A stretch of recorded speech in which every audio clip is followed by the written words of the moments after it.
பொருளோடு புகழைத் தந்து போற்றிடும் வாழ்வைத் தந்து வருங்காலம் அனைத்தும் செல்வம் வரும் காலம் ஆக்கி வைத்து பெருமைகள் வழங்க வேண்டும், பேரருள் கூட்ட வேண்டும்.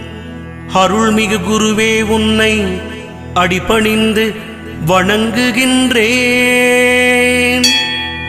வருடம் ஓர் ராசி வீதம் வட்டமாய் சுழன்று வந்தே தருகிற பலனை நாங்கள் தங்கமாய் ஏற்றுக்கொள்வோம். வருகிற நாட்களெல்லாம் வசந்தமாய் மாறுதற்கே அருள் தரும் உனது பார்வை அனுதினம் எமக்கு வேண்டும். குருவே, நீ பார்த்தால் போதும் கோடியாய் நன்மை சேரும்.